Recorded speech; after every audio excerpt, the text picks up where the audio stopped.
Heavy lies the head that wears the crown, or so they say, leading me to believe that they, whoever they are, have spent some time playing 4X strategy games. I'm not equating the running of a fictional civilization to being an actual monarch, but let's be honest, it's pretty much the same thing, just on a slightly lower position on the stress slider.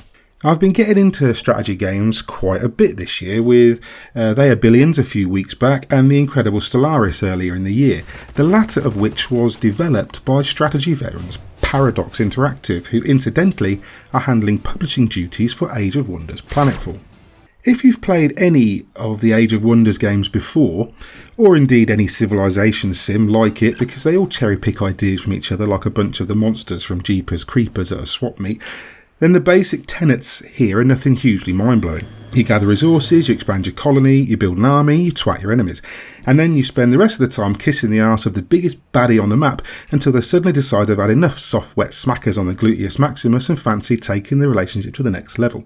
The next level being bloody-minded genocide committed against you and your people. But Age of Wonders Planetfall stands out, at least for me, by being one of the most fun, satisfying and inventive strategy games I've played in recent years. There's so much game packed into it that even after I'd cleared the 25-hour mark, there was still a faction I hadn't even played as and dozens of units, weapons and mods that I'd never got around to unlocking. Each leg of the story-based campaigns can take between 3 and 5 hours, and there are several scenarios for each of the 6 playable factions. And if you don't fancy playing the story, you can build your own custom scenarios with up to 11 other AI or player-controlled colonies to plan, plot and scheme into the grave. Unless you're a nice sort, of course, in which case you can just make cuddly-wuddly love with everyone instead, although this is considerably harder and more draining on the resources. A character creator kicks off the action, as even when playing the story you can build your commander from scratch, adjusting the aesthetics and adding accessories like capes and eye patches and in some cases mandibles.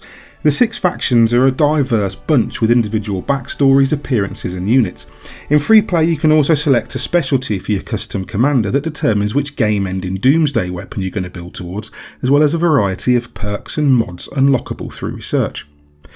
Once you've made Planetfall and established your first colony, you'll need to learn to manage it. The map is split into dozens of sectors which can be annexed to be exploited for resources or to become forward bases on which to build extensions to the colony. If you're playing the campaign, you'll usually be greeted by an enemy or an ally within a few turns, at which point they'll establish the parameters for victory. It might be that you need to find a specific landmark or defeat a particular enemy, or require certain knowledge to succeed. Sometimes you'll just need to blow everybody else off the map. Either way, research and development plays a major role as you work your way through 2 enormous R&D trees to invent new ways to advance your colonies or put holes in your enemy. You spend resources as quickly as you earn them, putting in place infrastructures for military might, industrial production and food storage. But you'll also manage your colony's overall happiness and, of course, defend your borders from both AI and player-controlled factions and a number of NPC factions. Diplomacy is fairly straightforward but still deep enough to be a viable option instead of simply nuking everybody at the earliest opportunity. You can insult and compliment other commanders, you can broker trade deals, non-aggression pacts, open your borders or demand that they kneel.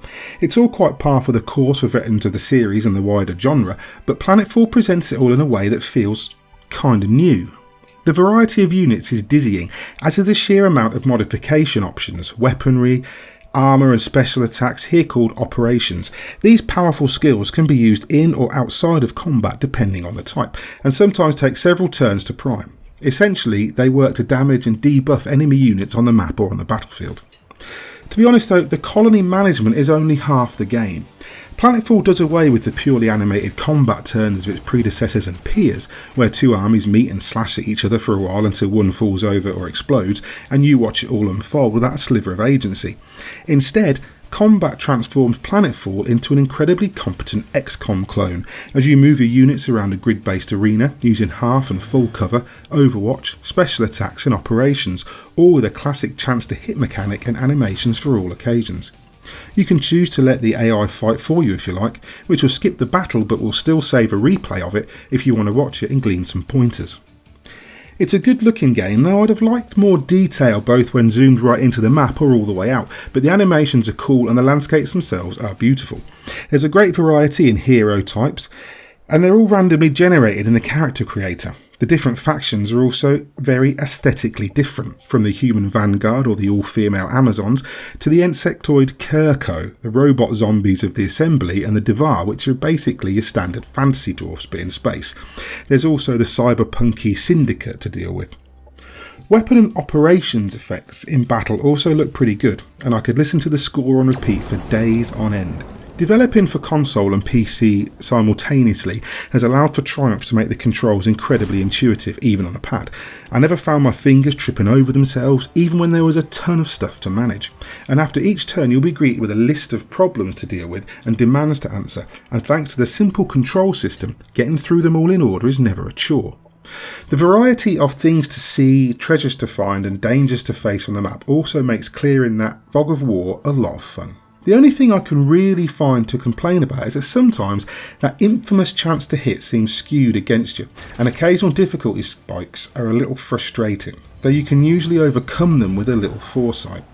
On one occasion I had to throw 4 armies to their deaths in order to whittle an occupying force down enough that I could finish it off with my main hero, and now and then the AI will go nuts for no apparent reason and start hurling insults at you before declaring war. Depending on who your allies are in a given situation, war can sometimes be more of an inconvenience than an actual threat, but still, it can be annoying. Sadly, I was unable to test the multiplayer as the servers weren't operational pre-release, but I can only imagine the pressures of dealing with enemies who can be as devious as you. That said, I never hankered for it once in all the time I spent building and exploring and killing AI aliens, and I predict many more hours before I begin to get tired of it. At the beginning of the year I fell deeply in love with Stellaris, and Paradox's influence is felt keenly in Planetfall. The addition of the excellent combat and the inventiveness of the factions and their lore are both massively welcome, transforming what could have been just another resource gathering 4X into something that feels new and fresh and compelling.